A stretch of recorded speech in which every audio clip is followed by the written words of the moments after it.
महाराष्ट्र में बीएमसी चुनाव के लिए सियासी पारा अपने चरम पर है। सभी राजनीतिक दलों की ओर से जोर आजमाइश जारी है। वोटरों को लुभाने के लिए हर किसी के अपने अपने दावे और वादे हैं, लेकिन इस बार चुनाव में स्थानीय मुद्दे कहीं पीछे छूटते जा रहे हैं और उसकी जगह हिंदू मुस्लिम, बुर्का टोपी, I love Mahadev, I love Mohammad, Rohingya, Bangladesh इत्यादि शब्दों ने जगह बना ली है। यानी बीएमसी चुनाव अब पूरी तरह से हिंदू मुस्लिम का रंग ले चुका है। इसमें एक तरफ महायुति है तो दूसरी ओर AIMIM के तमाम नेता हैं। लेकिन दिलचस्प ये है कि इस बहस से शिवसेना यूबीटी, जिसकी नींव ही हिंदुत्व के एजेंडे पर रखी हुई थी, उसने चुनावी नफा नुकसान को देखते हुए दूरी बना रखी है। तो वहीं कांग्रेस और तमाम दूसरी पार्टियों ने भी चुप्पी साध रखी है। महाराष्ट्र के मुख्यमंत्री देवेंद्र फडणवीस ने इस पर विरोधियों को निशाने पर लिया है और खासकर शिवसेना की यूबीटी पर तीखा हमला बोला है। घाटकोपर के अमृत नगर में आयोजित जनसभा के दौरान मुख्यमंत्री देवेंद्र फडणवीस ने कहा कि दोनों भाइयों को हिंदू शब्द बोलने में शर्म आती है। वहीं सरकार में मंत्री नीतीश राणे खुलकर हिंदुओं के पक्ष में बैटिंग कर रहे हैं। अभी हाल ही में नीतीश राणे ने साफ कहा था कि बीएमसी में हमारी सरकार आने पर रोहिंग्या, बांग्लादेशियों को बाहर का रास्ता दिखाया जाएगा और 15 जनवरी महाराष्ट्र में रोहिंग्याओं के लिए आखिरी दिन होगा।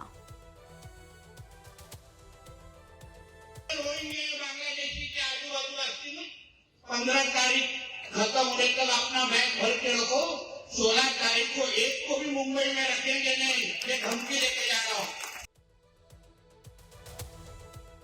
इधर AIMIM की ओर से सांसद असदुद्दीन ओवैसी ने मोर्चा संभाल रखा है। अपने एक बयान में असदुद्दीन ओवैसी ने कहा है कि एक दिन हिजाब पहनने वाली बेटी को भारत के प्रधानमंत्री देखना चाहते हैं।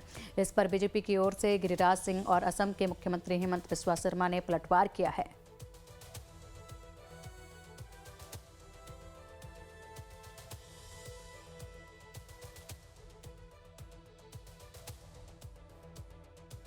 और असदुद्दीन ओवैसी का ख्वाब यह है कि एक दिन आएगा इस देश में इंशाअल्लाह ताला, शायद हम और आप नहीं रहेंगे मगर देखना, एक हिजाब पहनने वाली बेटी इस देश की वजीर आजम बनेगी इंशाअल्लाह ताला।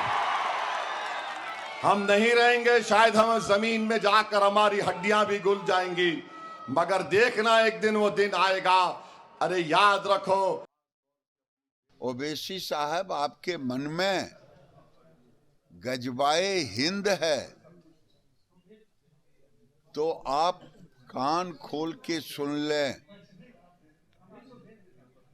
कांग्रेस की गलती के कारण, कांग्रेस के तुष्टीकरण के कारण जो कुछ हुआ देश में, अब वो नहीं होने वाला है और यहाँ फिर से कोई दूसरा पाकिस्तान भी नहीं बनने वाला है। न गजवाए हिंद होने वाला है, न शरिया कानून होने वाला है। Constitutionally, there is no bar.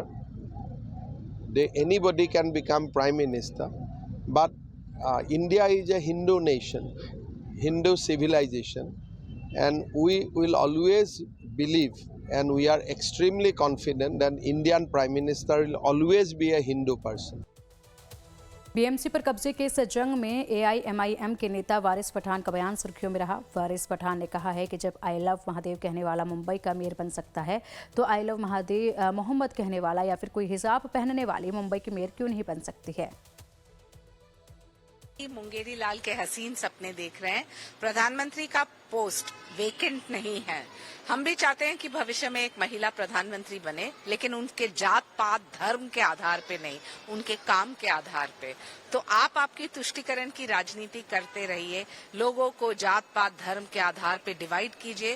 Bharat निकल चुका है वो दौर से, आगे बन रहा है एक विकसित भारत और यहाँ सिर्फ प्रगति की राजनीति चलेगी।